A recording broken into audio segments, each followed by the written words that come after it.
E às vezes eu acho que o RH tem muito isso, assim, de conseguir ser aquela pessoa, não, peraí, vamos parar aqui, vamos pensar, pode ter alternativas, fazer aquelas pessoas, de repente, um papel até meio de mediador, eu usaria até um pouco essa palavra, não sei se eu estou interferindo inadequadamente na área de vocês, mas eu acho que teria um pouco esse papel, porque a área de saúde e segurança só tem uma visão, a gerência só tem outra, mas será que elas não conseguem se aproximar? Então, esse dilema, será que não tem solução? E na prática a gente tem visto agora nesse cenário da pandemia justamente esse tipo de situação. A gente tem recebido denúncias que falam justamente isso. No papel o protocolo está maravilhoso. O médico disse que eu não posso embarcar, mas o gerente disse que eu tenho que embarcar. E assim, como é que isso vai ser resolvido, né? E quem é que vai mediar isso dentro da empresa? No fim das contas é o gerente que manda? Por que tem um médico do trabalho então? Como é que fica essa situação? Como é que se resolve esse dilema? Como é que se resolve como é que vocês, RH, navegam nesse paradoxo, né, Fernanda? Eu sei que é complicadíssimo, mas eu acho que esse pode ser realmente o grande papel do RH enquanto gestor de pessoas, porque vocês gerem a gerência, assim, como gerem aquele trabalhador o mais do piso, né? Então, é preciso encontrar, todos eles são clientes internos e todos precisam encontrar realmente um ponto em comum. Mas a grande questão é essa, assim, por muito tempo, o próprio RH, ele era o controlador dos documentos de saúde e segurança do trabalho. Talvez não na Petrobras, por ser uma grande empresa, mas nas empresas menores, se falar em saúde e segurança, eles dizem, isso é com o RH. Só que o RH, na realidade, assim, não é exatamente essa a função deles. Ou será que eles são qualificados ou capacitados para ter essa aproximação? Bom, mas só tem o RH, é ele que vai ter que fazer. Então, precisa realmente acabar se aprofundando em temas também como saúde e segurança. Mas que não é só um guardião de papel, não é só um papel para mostrar no dia que a fiscalização do trabalho vem lá.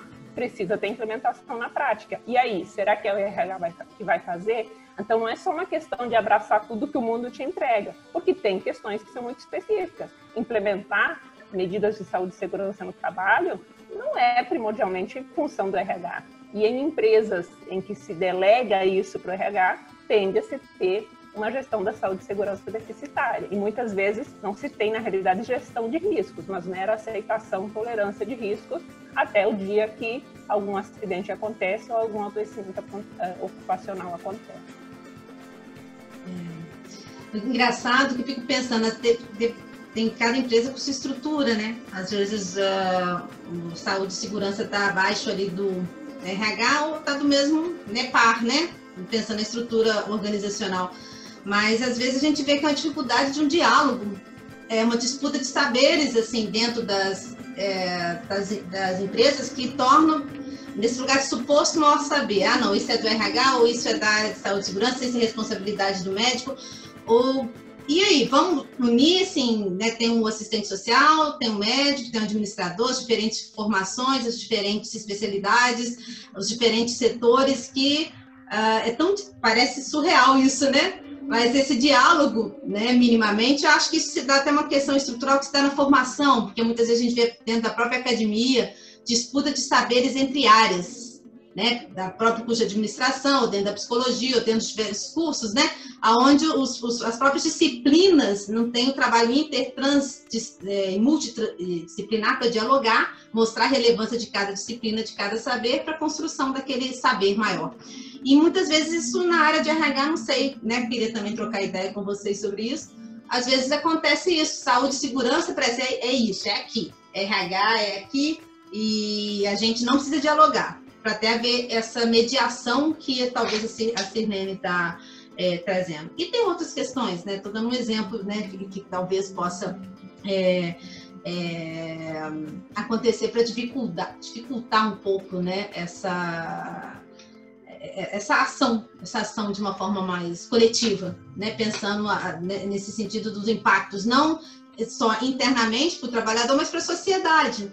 Né, se todos começassem a pensar, eu também faço parte da sociedade, não só faço parte da empresa, eu pago uma previdência social e talvez eu não vou me aposentar, porque se eu, enquanto cidadão ou trabalhador, ou não me ligar nisso, né, eu vou ser prejudicado por causa disso também, que talvez eu não vou ter aposentadoria, né? Por causa dessa má gestão, dessa falta de diálogo, desse lugar, às vezes, pré-estabelecido, que é um lugar mais de norma, né? Que é o que a gente começou a colocar aí antes. E o André, a gente traz uma questão. O André Torres, traz a sua questão, depois a gente passa para o André que está no chat. Tem o André que está no chat ali, colocou uma questão. André, depois você pode falar pelo vídeo ou a gente lê para você, você fica à vontade, tá? André Turquetti. Vamos lá, André Torres, agora é com você.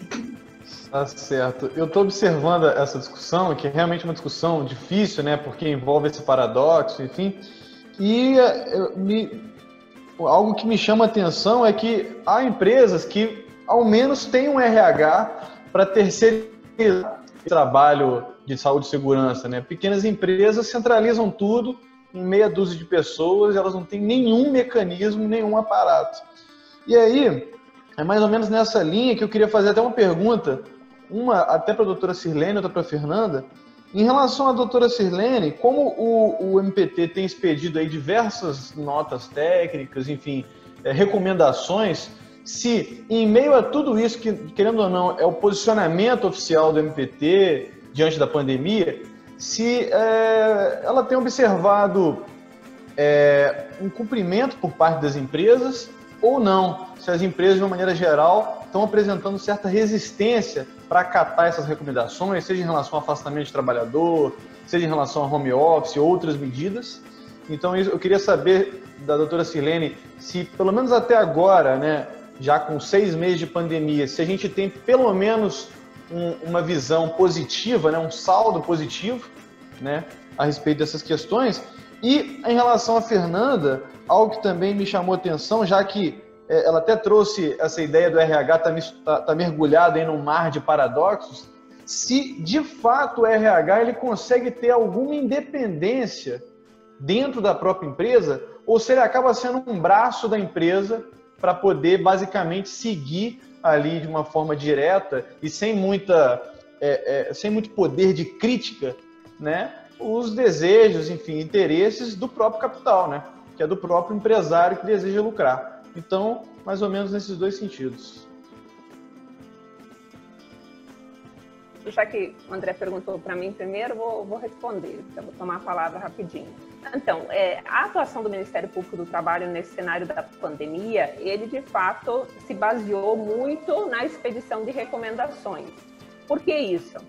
Claro que o MPT sempre expediu recomendações, expediu notas técnicas, sempre teve essa atribuição, mas dentro de um cenário em que tudo era muito novo, se priorizou essa forma de atuação. Porque muitas coisas, de repente, poderiam estar sendo feitas indevidamente por falta de conhecimento sobre esse cenário. Então, qualquer conhecimento que se conseguisse absorver, era preciso trazer ele para as empresas. Então, esse posicionamento do MPT exposto nas notas técnicas e nas recomendações que foram sendo expedidas por setor, era justamente para que a gente trouxesse um patamar mínimo do que era necessário para conseguir ter algum tipo de protocolo de prevenção, de segurança para a continuidade das atividades naquele cenário. Evidentemente que se apoiou também a cessação de todas as atividades que não eram consideradas essenciais, porque dentro daquele cenário em que algumas atividades realmente eram essenciais, era preciso se garantir o máximo de segurança para elas. Agora, se a gente liberasse tudo, então a gente teria realmente uma exposição acentuada em que a gente não conseguiria fazer a máxima proteção possível. Então, por isso que, em grande parte também nos municípios em que houveram esses embates, abre, não abre, é essencial, não é essencial, o MPT, dentro do possível, sempre acompanhou e sempre apoiou as administrações municipais e estaduais no sentido de manter a não abertura das atividades não consideradas essenciais dentro de um cenário em que não era possível garantir prevenção e proteção para todo mundo, e principalmente dentro de um cenário em que, pensando em saúde pública, não havia leitos suficientes, não havia equipamentos de proteção para os profissionais da saúde, não havia medicamentos. Então, assim, o que a gente viu em termos de relatórios de fiscalização nos hospitais durante aquele período mais acentuado, entre abril, maio, junho, foi algo realmente muito assustador. E inclusive se discutiu muito, inclusive com relação aos profissionais de saúde. Evidentemente são atividade essencial dentro desse cenário, mas havia, por exemplo, por parte desses profissionais, um direito de recusa que sempre se confere aos trabalhadores diante de atividades de risco, no momento que se exigia desses trabalhadores que eles trabalhassem mesmo sem ter equipamentos de proteção. Isso é algo que se pode exigir desse trabalhador, ou ele poderia, dentro daquele cenário, exercer o seu legítimo direito de recusa, porque ele ia estar se expondo a um vírus que poderia infectá-lo e poderia ser letal para aquele trabalhador. Então, esse é o questionamento. Então, dentro do possível também sempre se buscou atuar buscando essa efetiva solução. Em geral, respondendo então agora mais diretamente à pergunta do André, nós tivemos uma boa aceitação das empresas, e aí até falando mais especificamente aqui da nossa região, especificamente para o setor de óleo e gás ou Ministério Público do Trabalho, juntamente com os demais órgãos que compõem a operação chamada Ouro Negro, expedimos ainda no dia 18 de março uma primeira recomendação para o setor, com medidas de prevenção nesse cenário de contingência, nesse cenário da pandemia, as quais foram de imediato, se pode dizer, incorporadas, algumas em maior medida, outras em menor medida, mas em geral nós conseguimos ter por parte das empresas um entendimento de que era necessário realmente fazer essa prevenção. À medida que o tempo foi passando, evidentemente que esses protocolos tiveram que ser aprimorados, tanto que agora em agosto, especificamente para esse setor, nós expedimos uma nova recomendação, prevendo inclusive questões como a que eu pontuei na minha primeira fala, que é a questão do retorno à escala normal de trabalho. Porque num cenário em que em março pensávamos que talvez em 2, 3 meses isso se resolveria e que era possível admitir uma jornada de 28 por 28, hoje, num cenário que a gente não tem uma visibilidade do quando vai ser o fim disso tudo, a gente já consegue visualizar que não dá para continuar em 28 por 28, porque daqui a pouco o risco maior não vai mais ser a pandemia, mas uma tragédia numa dessas plataformas. Então, a gente precisa olhar com um outro olhar realmente essas situações.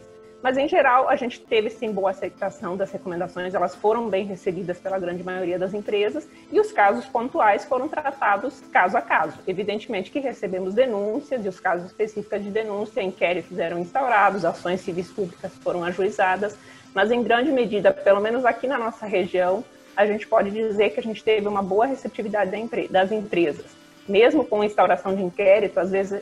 Bom, realmente aconteceu um problema, uma parte do protocolo não foi implementado, alguma situação aconteceu, mas em geral, iniciando a nossa atuação e muitas vezes em parceria também com as vigilâncias sanitárias dos municípios, a gente conseguia levar o caminho do que era o necessário, do que era o certo. Então a gente teve realmente um bom retorno.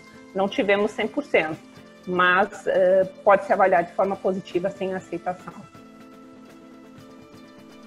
Agora, Fernanda. Olha, André, pergunta de prova aí que o André passou, né? Se a gente tem uma independência ou uma autonomia em relação àquilo que é posto, àquilo que é dado, até em relação ao objetivo da empresa, enfim. Bom, diria o seguinte, eu vou falar em função do meu olhar, que é o olhar da minha profissão.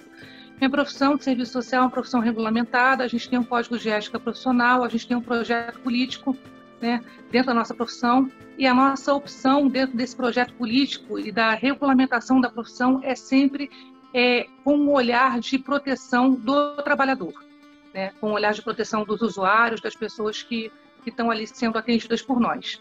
Então, o limite é esse. Na literatura, se fala de serviço social, se fala uma coisa que eu vejo muito no RH e no nosso cotidiano, que é a da relativa autonomia, né, que a gente tem no limite das instituições que a gente trabalha, uma relativa autonomia.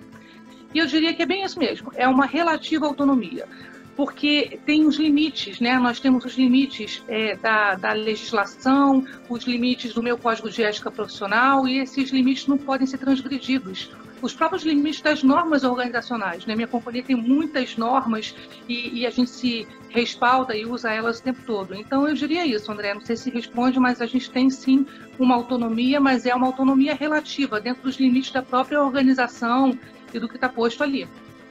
Levando-se em consideração que a maioria das empresas hoje em dia sequer pagam adicionais para atividades insalubres e periculosas, nem fornecem EPIs, entre outras atitudes que violam os direitos dos trabalhadores, em virtude de seu lucro, a senhora acredita que haverá uma mudança efetiva com relação à saúde e segurança no trabalho após a pandemia?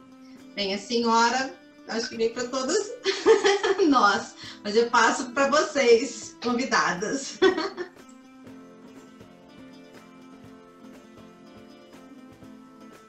Bom, então eu falo primeiro. Bom, nesse cenário assim de novo normal, e se falou muito, eu acho que hoje até perdeu um pouquinho já o sentido, mas se falou muito, ainda no auge ali desse cenário da pandemia, de que a gente chegaria num novo normal, as pessoas seriam mais humanas, as pessoas se importariam mais com o outro, porque afinal tudo isso que a gente estava vivendo não era só para se proteger, era para proteger o outro também. Mas eu confesso que eu sou um pouco pessimista com relação a isso que o Andreu, né, nos colocou. Porque na prática, o que a gente vivenciou e acompanhou, ainda que as medidas, por exemplo, de prevenção, as recomendações do MPT fossem atendidas ou fossem cumpridas, a gente se distanciou muito do que a gente considera vital nesse âmbito das empresas, o âmbito empresarial, que é o diálogo social. Os sindicatos foram praticamente ignorados dentro desse cenário da pandemia. O elastecimento das escalas de trabalho, por exemplo, nas plataformas, ele aconteceu sem qualquer tipo de diálogo social. Simplesmente não se ouvia o que os trabalhadores tinham a dizer a esse respeito. Isso foi implementado sem nenhum tipo de diálogo social. As medidas de prevenção que eram adotadas no dia a dia, se eram suficientes, se não eram, se estavam sendo efetivas ou não eram discutidas com os trabalhadores. Os casos confirmados não eram divulgados, não para que se fizesse uma exposição da pessoa. Isso, evidentemente, é ao direito da privacidade da pessoa, mas as pessoas que estão naquele mesmo ambiente precisam saber se há pessoas contaminadas ou não, se há um surto sendo investigado ou não, o que ocasionou aquela situação de surto ou não, o que vai ser feito para melhorar ou não. Existe uma CIPA dentro das empresas, essa CIPA precisa ser integrada nessa discussão. Outro dia eu lia o depoimento, uma publicação no LinkedIn de um engenheiro de segurança do trabalho, e ele falava assim de forma muito contundente que tinha que fazer escuta ativa das pessoas, que elas tinham muito a contribuir. Só que na prática as empresas em geral não conseguem fazer escuta ativa do mínimo, que é a CIPA, que é a comissão justamente constituída para dar ideias e trazer a visão dos trabalhadores para a prevenção de acidentes e doenças do trabalho. Então, na realidade, esse isolamento que se faz do trabalhador que teria a representação, dos trabalhadores que teriam a representação, e esse isolamento que se fez do sindicato, se realmente não promovendo esse diálogo social, esses dois cenários, na prática, é o que me deixa um pessimista, não conseguindo visualizar que, passada a pandemia, a gente vai ter algo muito maior, muito mais maravilhoso, muito mais bonito, e tudo vai ser implementado de forma efetiva. Infelizmente, eu não consigo visualizar isso. Ainda vamos ter muitas lutas pela frente. Então, deixa eu fazer um complemento à fala da doutora Sirlene e dizer, assim, a minha visão sempre otimista, que, na verdade, isso vai depender muito dos cenários, né? E o que eu diria é que não é fácil, que não é simples, mas que é possível, porque... E aí eu resgato, de novo, a importância da gente entender o papel nosso de RH. Se a gente entender o nosso papel de RH e for atuante, a gente pode ajudar nesse processo, tá? Porque é fundamental ouvir as pessoas, é fundamental ouvir os trabalhadores, né, se aproximar, e se a gente RH atuar com essa predisposição a ouvir as pessoas que estão envolvidas no processo, a gente consegue trazer as lições, né, as famosas lições aprendidas, né, consegue organizar essas lições aprendidas, né, e dar visibilidade a elas, para que um gerente aprenda com o outro. Eu acredito muito nisso, tá? Em lições aprendidas e boas práticas, em mostrar, por exemplo, esses casos que eu trago. Eu sempre levo, quando eu faço um curso lá dentro para os gerentes, quando eu faço um desenvolvimento da liderança, sempre levo os casos, porque isso toca muito, eles se identificam muito com isso e geram empatia, né? Porque eu me coloco na posição do outro, faço muito roleplay também de colocar o gerente numa situação como se fosse real, né? Para que ele ali, naquele cenário, ele visualize como é que vai agir. Então, assim, o nosso papel de RH é fazer isso, é trazer esses exemplos, né? O que funcionou e, sobretudo, o que não funcionou, para que as pessoas vejam, olha, isso não funcionou bem, não vou ficar maquiando, não, a gente tem um caso aqui que não deu certo, a gente tem um problema aqui, ó, tem esse gestor que trabalha dessa forma, e a gente pode fomentar a reflexão deles e a reflexão deles, sobretudo, em relação ao que aconteceu. Bom, respondendo de forma bem objetiva, eu acho que a gente só consegue ter melhoria e ter ganho se a gente trabalhar duro, tá? Essa melhoria, esse ganho, eles não vêm de graça, não tem almoço grátis. Essa melhoria, não tem, a gente tem empresa que não tem EPI, é uma realidade dura, é uma realidade mesmo. E tem empresa que tem de tudo. A empresa que eu trabalho é muito grande e ela tem várias realidades dentro dela, uma mesma empresa. E a gente só consegue algum ganho se a gente trabalhar tudo nesse sentido. Gratidão, Fernanda.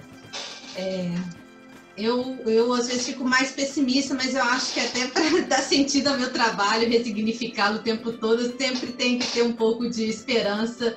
Não sei se é otimismo ou esperança, né? Porque Desjures, num livro, não sei se vocês conhecem, a banalização da injustiça social, né? Ele mostra para nós que enquanto nós, trabalhadores como um todo, não cai a ficha que está vendo alguns abusos, ou vários, né? A gente não se mexe, mas quando a gente cai a ficha que é uma injustiça social, essa falta de diálogo social em todos os cenários, eu creio que pode haver uma mobilização subjetiva, genuína e coletiva, que pode gerar uma transformação social por meio dos movimentos sociais. Eu não falo falar movimento social de revolução, briga, não é isso não, sabe? As pessoas começam a se unir porque todas estão se sentindo, né? Estou falando mais pelo meu olhar da psicologia social, que é e do movimento das massas também, né? Elas podem sendo manipuladas, massacradas durante muito tempo, mas vai ter uma hora que vai doer demais e isso vai gerar também algo. Não sei que algo é esse. Então, na minha, vamos dizer, sei lá, quem quiser falar que é fé, ou é esperança, é otimismo, né? É porque as pessoas acham que o peão ou o operador, que ele não é inteligente, que ele não tem sentimento, que ele não dói, que ele não está sofrendo. E isso pode aparecer de várias formas, seja individualmente ou coletivamente, seja uma sabotagem, seja uma maldade, né, do ponto de vista individual, e também do ponto de vista coletivo, alguma força aí, no sentido de, também um outro conceito de Desjures, né, da questão da inteligência ardilosa, que nós temos, e quando a gente quer mobilizar, todos nós sabemos mobilizar na hora certa, e que vai gerando os nossos mecanismos de defesa individuais e coletivos perante todo esse cenário que às vezes pode parecer muito agressivo. Pode parecer não, às vezes mas a gente tem uma resistência de não querer ver o quanto que é agressivo, né, uma questão de resistência para gerar menos sofrimento. Mas quando a gente vê que às vezes está agredindo demais e que é uma injustiça muito grande, a gente vai usando a nossa inteligência ardilosa, vai mobilizando subjetivamente, individualmente e coletivamente para pensar estratégias para o cenário mudar. Não sei quando pode acontecer, mas eu prefiro acreditar em Desjures. Fica o convite para vocês lerem mais sobre esse autor que é maravilhoso. Uma pergunta é para a Fernanda e outra para a doutora Sirlene. Bom, a primeira é como o RH consegue manter as pessoas estáveis em relação ao coronavírus. Por que eu pergunto isso? Porque com o novo acordo, com a nova lei trabalhista, né, as pessoas ficam com um pouco de medo de serem dispensadas sem muito explicação.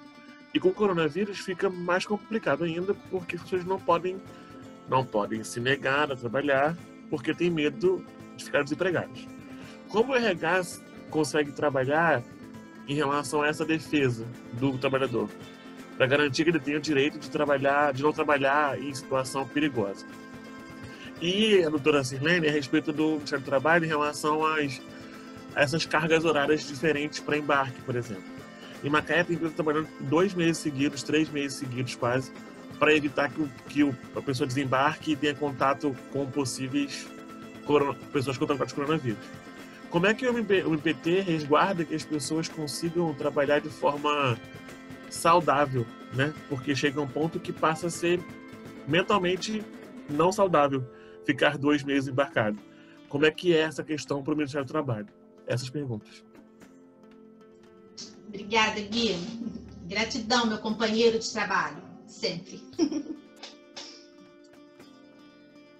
Bom, Guilherme, em relação à sua pergunta sobre a estabilidade e aos direitos de recusa, ver se eu entendi bem, sobre a questão de como é que o RH lida quando o trabalhador ele se recusa a trabalhar numa dada situação porque ele vê risco, ele vê perigo, é isso?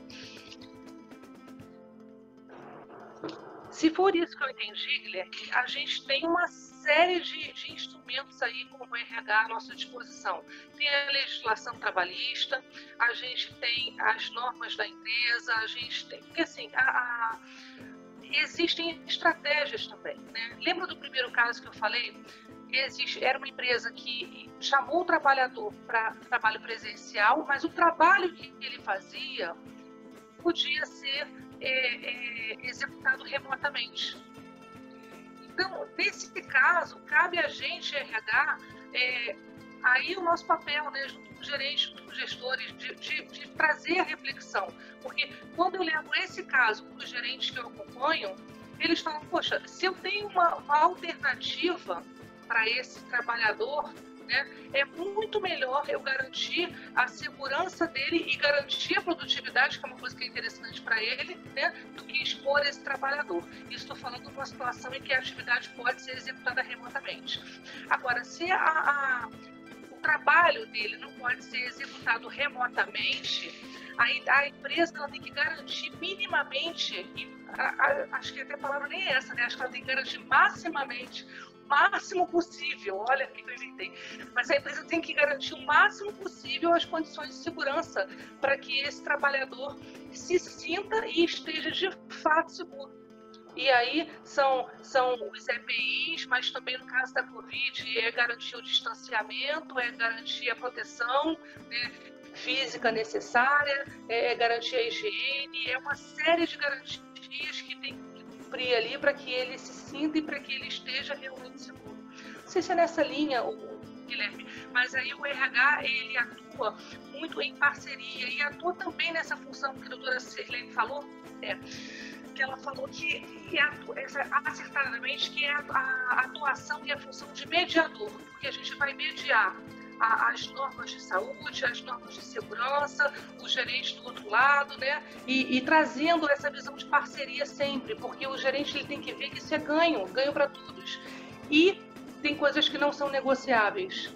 Vida, segurança, saúde, isso não é negociável, né? Existem coisas que a gente negocia, que a gente elabora estratégia, que a gente conversa, mas existem limites muito claros que não podem ser transpostos. E aí o nosso papel também é dizer, olha, isso aí não tem negociação não, isso aí tem que ser cumprido, isso aí tem que ser preservado, ok? Bacana, isso aí mesmo, né, Fernanda? Bom, com relação à pergunta que o Guilherme fez para mim, com relação às escalas, o que nós temos, assim, legalmente falando, né? Durante o período de vigência da medida provisória 927, que foi de maio até final de março até final de julho, nós tivemos a possibilidade das empresas pactuarem acordos individuais de trabalho com o propósito de preservar empregos e rendas, né? Então, durante esse período, a princípio, muitas empresas aderiram a essa possibilidade de pactuar com os trabalhadores acordos individuais de trabalho. É evidente que ninguém tem a ilusão de pensar que, de fato, entre empresa e empregado há algum acordo. Há uma relação assimétrica. Se a empresa vai dizer, a gente precisa disso, e o empregado quer um emprego, ele vai aceitar. Na prática, é isso que acontece. E antes, quando a gente falava da ausência do diálogo social, é porque é o prejuízo que isso causa justamente naquele trabalhador que diz, não, a empresa me impôs e eu fiz.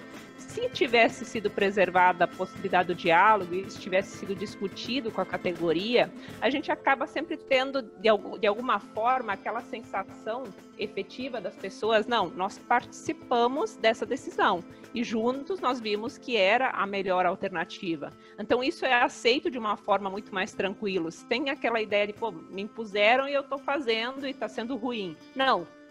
Nós vimos que diante desse cenário a gente precisava fazer algo diferente e alongar o período de embarques ou, enfim, outras medidas que pudessem vir a ser adotadas, elas são importantes nesse cenário para manter distanciamento social, para reduzir a circulação de pessoas e, de fato, são medidas de prevenção e a gente entendeu junto que essa era a melhor medida, que a gente fizesse esse alargamento de escala justamente porque era uma medida de prevenção importante para esse cenário. E também, a partir dessa negociação, se poderia já ter uma ideia, não, independentemente de até quando vai durar essa pandemia, a gente vai ter uma previsão de, em tanto tempo, retornar à situação da escala normal. Só que na prática, com os acordos individuais, que eu coloco esse acordo entre aspas, porque eu realmente não acredito que tenham havido acordos, mas apenas, vamos dizer assim, adesões a esse novo formato. Sem expectativa de saber quando que isso vai voltar ao normal ou não vai voltar ao normal, a gente acaba realmente tendo uma situação de desgaste muito maior. O fato é que esses acordos individuais, eles tiveram vigência até quando expirou a medida provisória 927. A partir do momento que ela não foi convertida em lei, eles perdem a sua validade e as empresas teriam que estar retornando à sua escala normal de forma imediata, assim como de forma imediata também alargaram.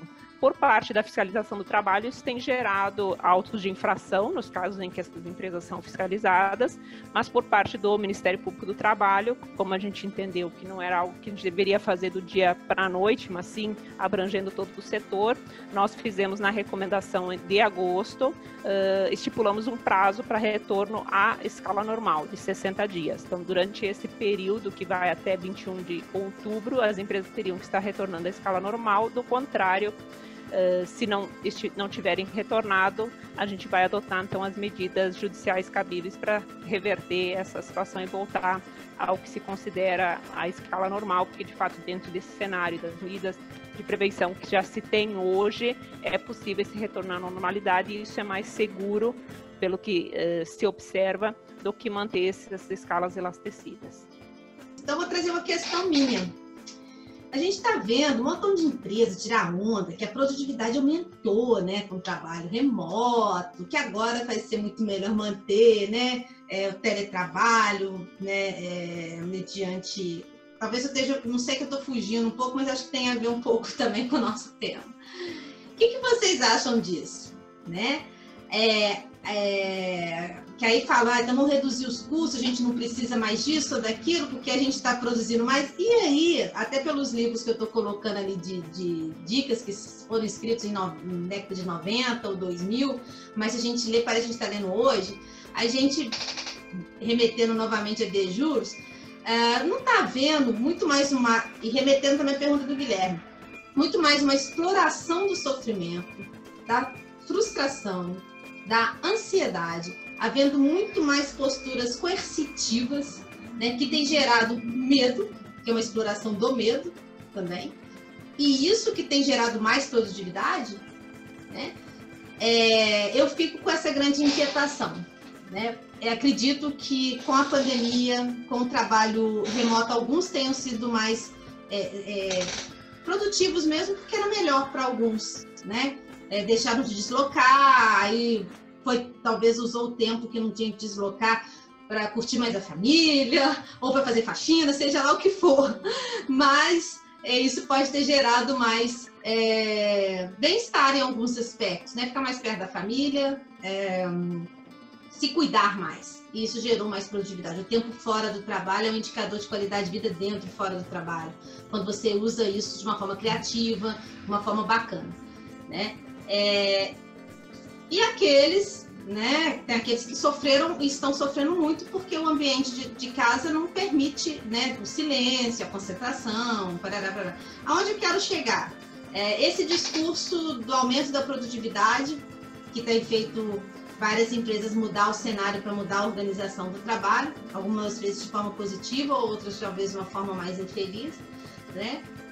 Se vocês acreditam nesse discurso do aumento da produtividade como sem estar ligado às questões que Guilherme coloca sobre relacionadas à saúde mental, que está relacionado às vezes de uma forma inconsciente, mas que as pessoas não têm consciência, né, disso, ou de uma forma muito manipulatória por algumas empresas ou alguns gestores, nesse sentido de quanto mais eu exploro o sofrimento, a ansiedade, o medo, ou controlo mais, sou mais coercitivo, né? É isso que vai gerar mais produtividade. E não o contrário, quando eu gero mais confiança, engajamento, né, isso também gera e deveria ser a forma de se gerar mais produtividade, por confiança, bem-estar, prazer, identificação com a empresa, com gestão, com RH, com a área de saúde e segurança. Não sei se eu embolei aí na minha pergunta, mas acho que vocês talvez tenham entendido o que eu quero dizer, porque a gente está vendo muito esse discurso em prol da produtividade, né? Que a pandemia mostrou como todos nós somos mais produtivos, Yahoo!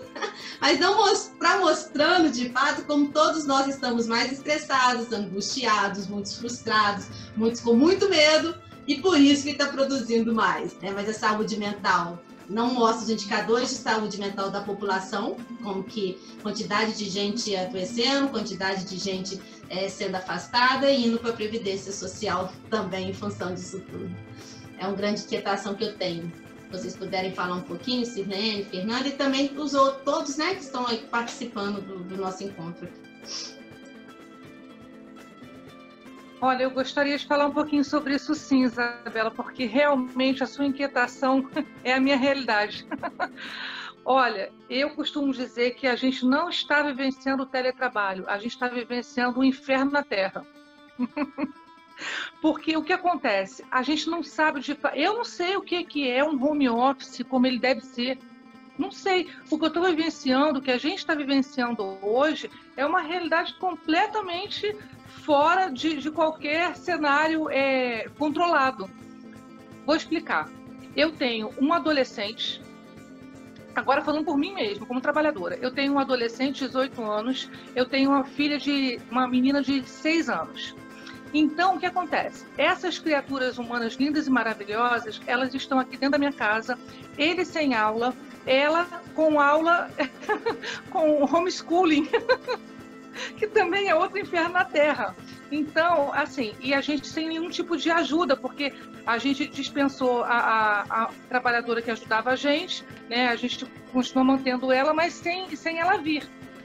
Então, o que acontece? A casa é nossa, né? Para o bem e para o mal. E aí, são várias questões que se sobrepõem. Por quê? Porque a minha realidade hoje está fora de controle. Minha vidinha controlada era o meu filho na faculdade, a minha filha, né, em horário semi-integral, então todo mundo come fora, todo mundo, né, vem para casa todo mundo comido e estudado e não sei o quê, e meu marido trabalhando o dia inteiro também, vem já alimentado, então aquela coisa assim sob controle, que você vem para casa, tá tudo arrumadinho, você só precisa manter algumas coisas, né? Agora não, a minha realidade de hoje eu tenho que cozinhar, eu tenho que lavar, eu tenho que passar, eu tenho que fazer isso tudo e trabalhando, né? Então, eu digo sempre que o que a gente está vivendo é um inferno. Bom, se eu tirar tudo isso e pensar no home office, como ele deveria ser, aquele lá dos livros, né, que eu estudei, mas que eu não vivi até hoje, pensando nesse home office, ainda assim a gente tem que ter muitas ressalvas, eu acho. Aí estou falando já mais hipoteticamente. Mas por quê? Porque pelo que eu estou vivendo hoje, já isolando os fatores, excluindo os fatores que vão estar sob controle amanhã, pós-pandemia, acho que a gente tem que ter muita preocupação com a carga horária. Gente, é surreal como ter à disposição. Eu tenho integralmente à disposição todos os meios, né? O notebook da companhia com todos os acessos aos sistemas, todos os aplicativos possíveis e inimagináveis no meu celular. Então, se eu quiser, eu trabalho sem interrupção. E não é só uma questão de eu querer, não. Então, o que acontece? Tem que ter muita preocupação com isso. A minha jornada, que era de 6 horas, ela está... Porque aí, trazendo de novo para essa realidade que eu estou hoje, que se sobrepõe e que agrava um perigo que já é um perigo existente, intrínseco ao home office, né? Que é a questão da jornada e do controle dessa carga horária e desse tempo que a gente dedica ao trabalho. Se sobrepondo a isso, voltando com a questão da pandemia, tem as questões de que, caramba, de manhã eu não consegui produzir quase nada, eu não consegui resolver as coisas que eu tenho que resolver, né? Atender aos clientes que me chamaram, porque de manhã eu estava tendo que ajudar minha filha a fazer o dever de casa, né? E mais a comida, mais não sei o quê, então eu não consegui dar conta. Aí o que acontece? Eu vou à tarde, eu entro noite adentro, eu vou e acabo fazendo muito mais do que eu suportaria ou do que eu deveria, né? E aí, pensando em termos como o Guilherme ou como o André me instigaram, pensando em termos de capital, eu estou fazendo muito mais do que eu estou sendo remunerada ou do que eu estou vendendo a minha força de trabalho para fazer, né? Estou fazendo além do que está negociado, pactuado pela venda da minha força de trabalho. E isso a gente faz, às vezes, sem sentir. E quando você vai ver, você já está todo ruim da coluna, porque ficou tempo demais sentado numa cadeira, e tem as questões da ergonomia que em casa não são tão bem cuidadas quanto poderiam ser numa empresa ou num ambiente de trabalho, né? Enfim, várias questões de saúde, de estresse, de cansaço que são geradas por conta desses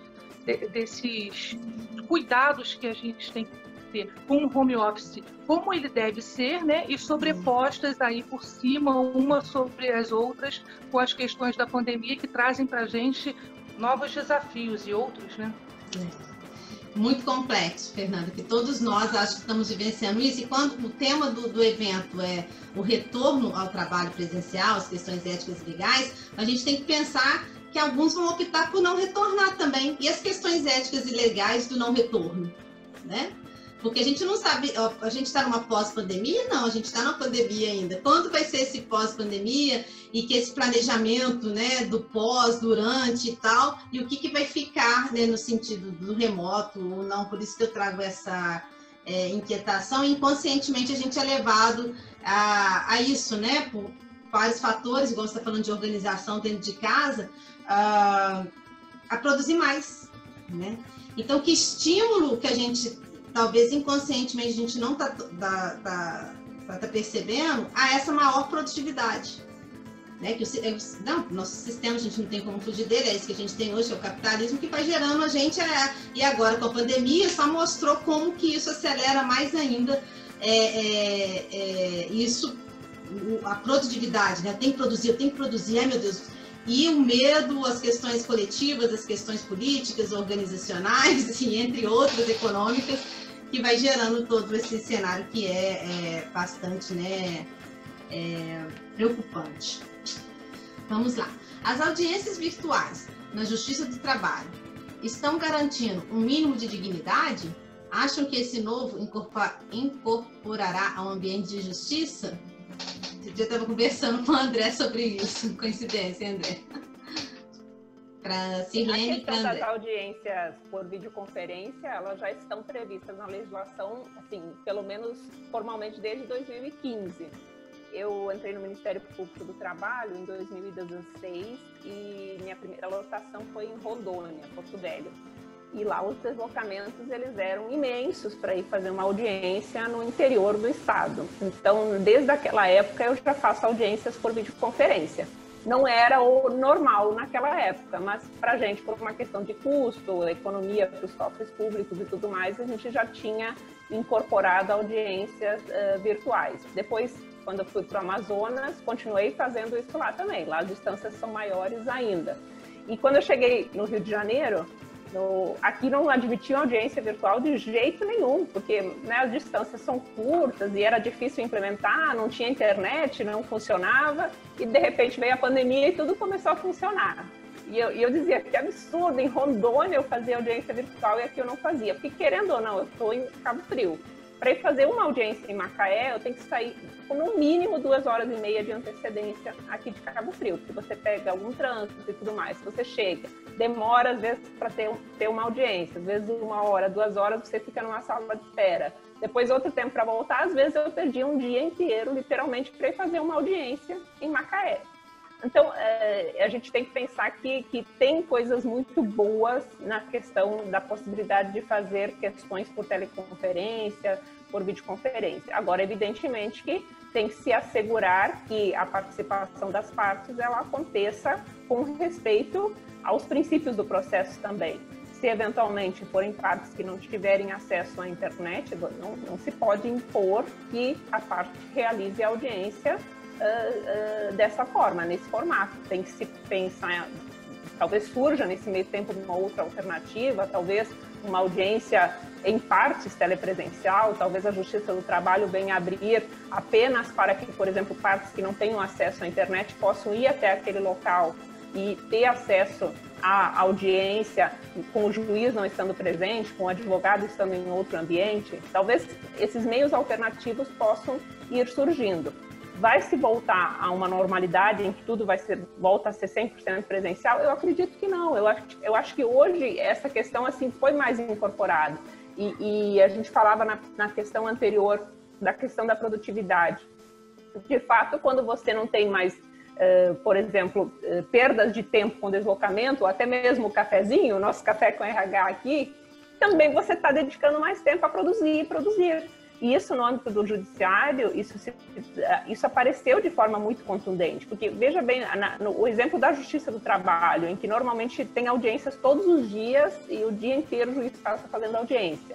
De repente, logo no início da pandemia, ele ficou simplesmente com a agenda vazia, não tinha mais audiências, porque elas demoraram um tempo até retornar a acontecer, mesmo que virtualmente, e estava todo esse tempo à disposição para produzir, para fazer sentenças. Então, assim, os números do judiciário traziam números assim, de produtividade imensos. E isso, na ponta, a gente sentia também, porque era todo dia chegando sentença, chegando decisão, chegando despacho, mesmo com prazos suspensos, mas que voltariam a correr todos juntos logo na sequência. Então, acabou tendo realmente uma produtividade maior, mas em função de condições que acabaram sendo diversas.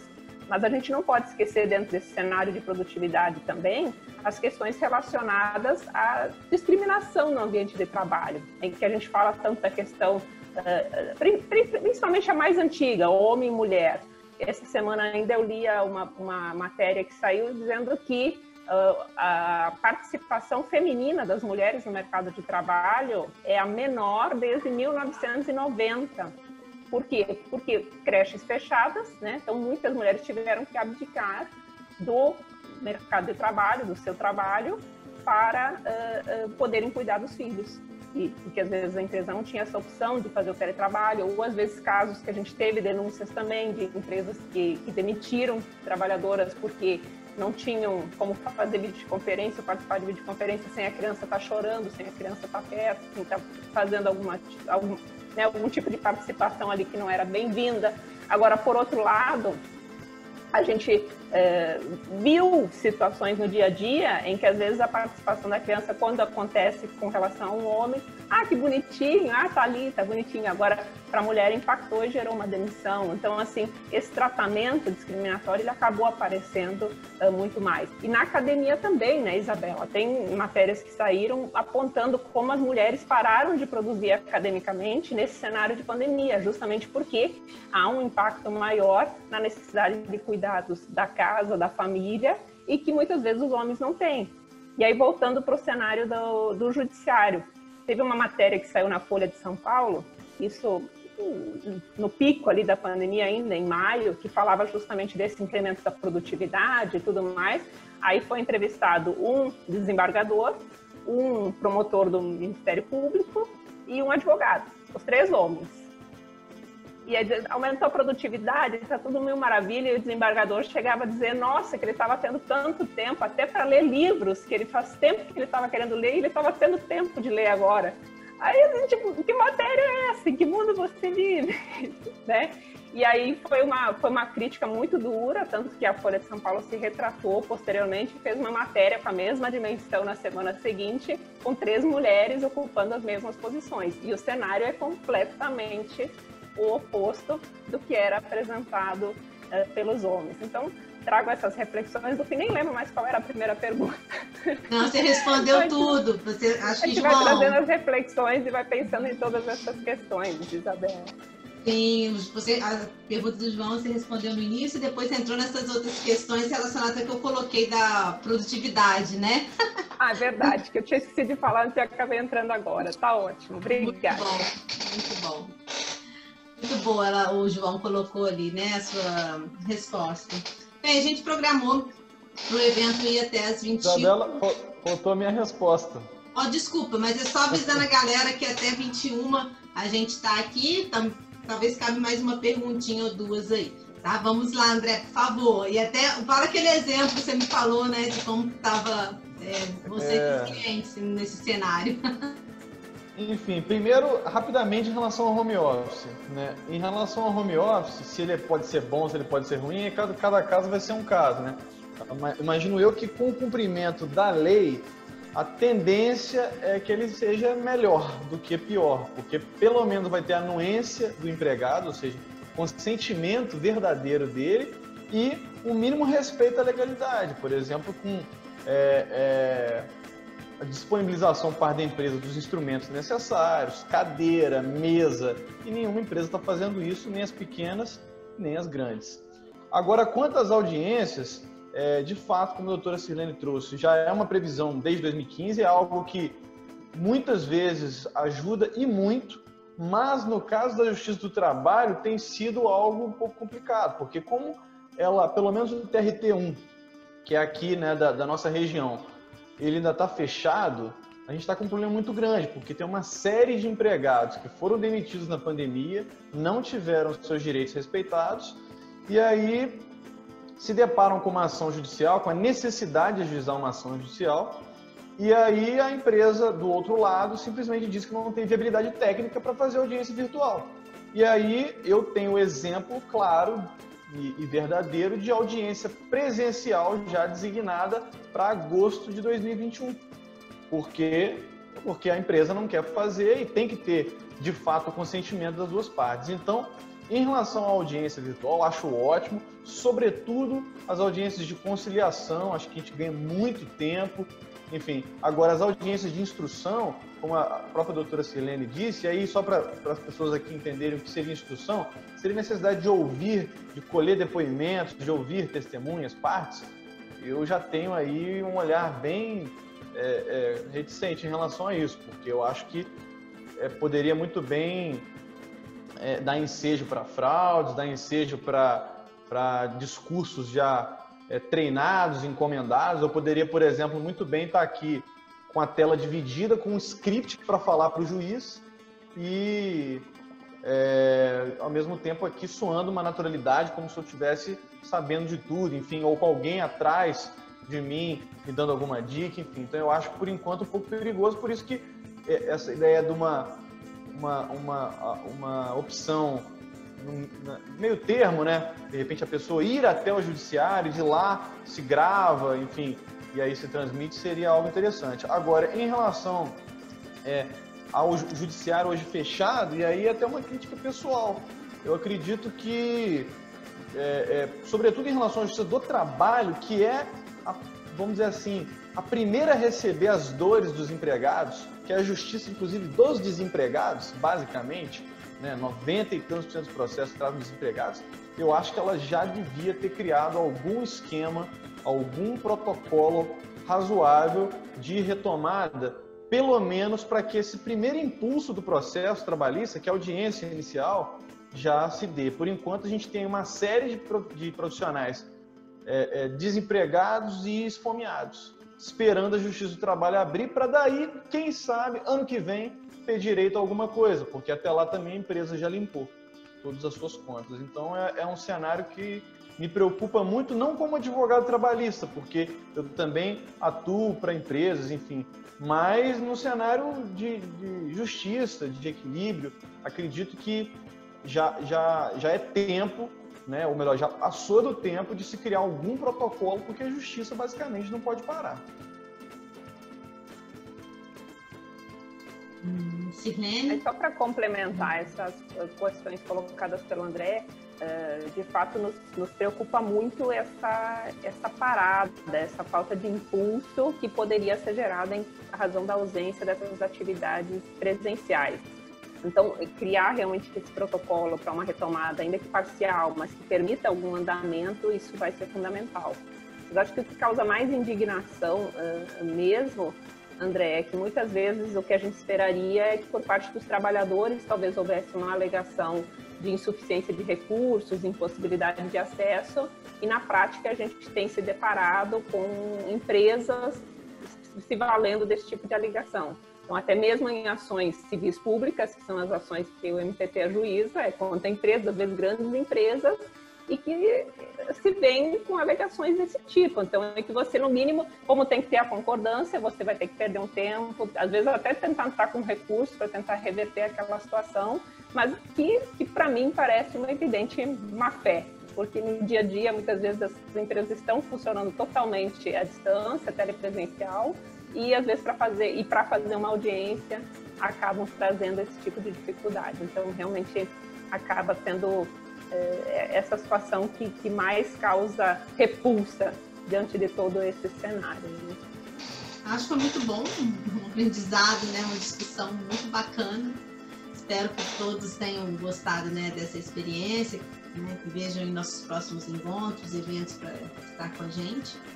E agradecer muito mesmo, Sirlene, né, Fernanda, eu sei como é que a agenda de vocês são super mega complicadas, né, por estar aqui com a gente. Novamente, André, que tem uma agenda também bem cheia. E a todos, né, que reservaram esse tempinho, né, todos que entraram desde o início, tá aqui até o final, que eu tô vendo, cerca de 22, né, pessoas, 18, né, só com a gente, pensando assim. E é isso. Agradecer e passar a palavra para vocês darem aí um tchauzinho final. Obrigada a todos, gente. Bom, quero agradecer de novo por estar aqui com vocês. Isabela, eu acho que vai nascer daí alguma parceria boa. Acho que a gente tem tudo para se aproximar e para eu aprender com vocês, com certeza, tá? Obrigada a todos. Um abraço, boa noite. Tchau. Gratidão, Fernanda. Aprendizado foi grande, muito recíproco. Da mesma forma, eu agradeço a oportunidade da gente poder fazer esse debate aqui. A gente vai sempre aprendendo, vai evoluindo junto e assim, a Fernanda, né, quero até me redimir um pouco. Na hora que a gente fala que a gente é pessimista, parece que a gente é só pessimista.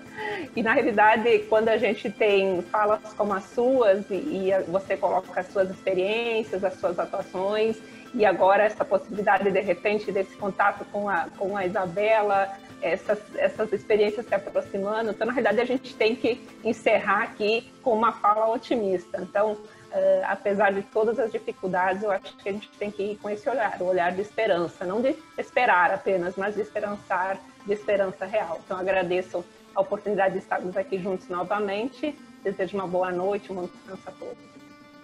Eu também agradeço a todos, mais uma vez foi excelente, como sempre é, né, Isabela, esses encontros, e acho muito bacana também trazer pessoas com visões diferentes, atuando em nichos diferentes, acho que é muito, muito importante. Então, mais uma vez, agradeço a todo mundo e uma boa noite. É isso, pessoal. Eu esqueci de falar para vocês que a gente tem um NEST, tá? Que é o André Paté faz parte também, que é o nosso núcleo de estudos sobre trabalho, ócio e vida, que faz parte do Café com RH e do nosso laboratório também. Quem tiver curiosidade nesses estudos de textos como esses, né, que alguns eu citei aqui como indicação, desde Urso, a gente estava também estudando o último livro aí do Domênico Masi, a gente estudou muito Bauman no início, né, a corrosão do caráter. São discussões bem bacanas que eu acho que dá um pouco mais de esperança, de luz para nós, nesse sentido de pensar como as coisas se transformam, né? E é isso, eu acho que quando todos verem que, né, ter esse sentimento de interdependência, que estamos numa comunidade global, numa comunidade que somos, né, totalmente dependentes um do outro, que não adianta a gente ter uma imunidade boa se o meu parceiro, o meu colega, ou quem trabalha para mim, ou quem tem uma condição social inferior não adianta nada, por mais que eu possa ter amplos recursos, que eu possa ter isso ou aquilo, se o outro não estiver bem, eu não tenho como estar bem. Então, quando a gente passa a olhar, querendo e desejando o bem-estar de todos, a qualidade de vida de todos, a felicidade de todos, desejando isso muito, com muita força, eu acho que as coisas se transformam.